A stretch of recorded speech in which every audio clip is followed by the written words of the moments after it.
사실 질문을 회피하는 건 나르시시스트만의 특징은 아니에요. 나르시시스트는 대부분 이렇게 대답해요.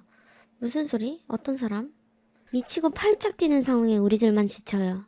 여러분 자신을 보호하고 건강한 경계를 설정하는데 집중하는 편이 100배 낫습니다. 안녕하세요. 보통사람입니다. 여러분 혹시 이런 경험 있으신가요? 누군가에게 중요한 질문을 했는데 그 사람이 계속해서 답변을 회피하는 상황. 특히 나르시시스트와의 대화할 때 이런 일이 자주 일어난다는 사실 알고 계시죠? 오늘은 이 주제에 대해 얘기해 볼까 합니다. 시작할게요. 사실 질문을 회피하는 건 나르시시스트만의 특징은 아니에요. 수동 공격성을 지닌 사람이나 교활한 사람들이 종종 이런 행동을 하죠. 하지만 나르시시스트들에게는 이게 정말 기본적인 전략이라고 할 수 있어요. 여러분이 나르시시스트와 길고 긴 문자 싸움을 해본 적이 있다면 아마 이 상황이 꽤 익숙할 거예요. 자, 그럼 구체적인 예를 몇 가지 더 들어볼까요? 먼저 연인 관계에서의 예시를 들어볼게요. 너 어젯밤에 그 직장 동료랑 늦게까지 있었어? 라고 물었을 때 나르시시스트는 대부분 이렇게 대답해요. 무슨 소리? 어떤 사람? 그럼 여러분은 다시 묻겠죠? 있잖아, 너네 팀에 새로운 그 사람. 그러면 그들은 또 이렇게 말할 거예요. 아, 그 사람? 하지만 여전히 질문에 대한 답은 없죠. 여러분이 계속해서 같은 질문을 하면 그들은 이렇게 말할 거예요. 왜 자꾸 뭐라 해? 지금 우리 중요한 마감일이라 다들 바빠. 결국 여러분의 질문은 계속 무시되고 오히려 여러분이 이상한 사람이 되어버리는 거죠. 이번엔 직장에서의 예를 들어볼게요. 상사인 나르시시스트에게 지난 프로젝트에서 제 아이디어를 사용하셨는데 제 성과도 되는 건지요? 라고 물었다고 쳐요. 그러면 그들은 뭐라고 할까요? 그 아이디어는 팀 미팅에서 나온 거 아니었나? 이렇게 시작해서 결국엔 너 왜 항상 하나하나 인정받고 싶어 하는지 모르겠네. 팀워크야, 팀워크. 라며 여러분을 이기적인 사람으로 몰아갈 수 있어요. 가족 관계에서도 비슷한 일이 일어나요. 예를 들어 부모님께 왜 동생한테 제 직장 일에 대해 물어보셨어요? 저한테 직접 물어보시지. 라고 물었다고 해봐요. 그러면 부모님은 뭐라고 할까요? 무슨 소리니? 난 네 직장 일에 대해 아무것도 모르는데. 이런 식으로 계속 회피하다가 결국엔 네 동생이 그냥 말해주던데?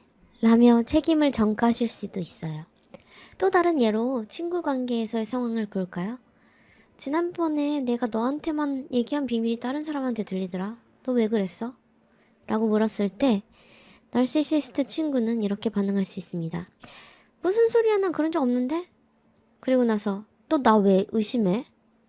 어이없다. 라며 오히려 여러분을 공격할 수도 있죠. 이런 상황들 정말 답답하고 화나지 않나요? 사실 이건 가스라이팅의 한 형태라고 할 수 있어요. 나르시시스트들은 질문을 회피하면서 동시에 여러분을 과민한 사람, 히스테릭한 사람으로 몰아가는 경우가 많아요. 결국 여러분의 질문에 대한 답은 전혀 받지 못하고 오히려 여러분만 나쁜 사람이 되는 거죠. 왜 그들은 이렇게 행동할까요? 사실 나르시시스트들은 자신의 동기를 잘 모르는 경우가 많아요. 아마도 그 이유를 깊이 들여다보면 그들 잣대로 자신들이 잘못한 루저가 될까봐 그러는 걸 수도 있죠. 그들은 공감 능력이 부족해서 상대방의 감정을 고려하지 않고 자신의 행동을 정당화하려고만 해요. 뭐라고 할까요? 거짓말해서 자신을 보호할지언정 나쁜 사람이 되긴 싫고 회피하는 거죠. 대여섯 살 꼬맹이한테 너 왜 이랬어? 라고 물었을 때 혼나기 싫어서 나 아닌데 제가 그랬어 라면서 키우는 강아지한테 덮어 씌우거나 인형이 그랬다는 등. 근데요, 성인이잖아요. 성인은 그러면 안 되잖아요. 그럼 이 사실을 안 우리들은 어떻게 해야 할까요? 솔직히 말해서 그들로부터 정직한 답변을 듣기는 정말 어려우니까 근본적인 수용을 하는 건 어떨까 합니다. 그들이 질문에 답하지 않을 것이라는 것을 그냥 있는 사실 그대로 받아들이는 거예요. 답을 얻으려다 애쓰다 보면 오히려 우리만 힘들잖아요. 막 이상하고 집요한 사람 되어가면서 미치고 팔짝 뛰는 상황에 우리들만 지쳐요.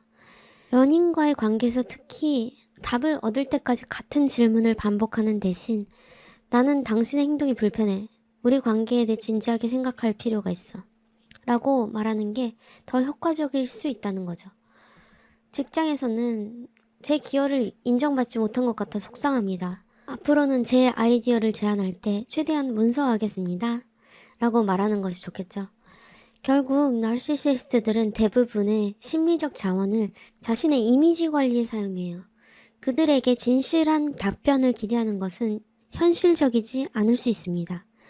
그래서 때론 이런 질문들에 대한 답을 얻으려는 시도를 하지 않는 게 더 건설적일 수 있어요. 여러분 자신을 보호하고 건강한 경계를 설정하는데 집중하는 편이 100배 낫습니다. 비슷한 상황에 있으신 분은 여러분의 경험을 댓글로 공유해주세요. 앞으로도 여러분이 정신 승리를 위해 평온한 하루하루를 만들어 나가길 바라며 저는 여리고 착하신 여러분께 도움이 되는 주제로 다시 찾아오겠습니다. 감사합니다.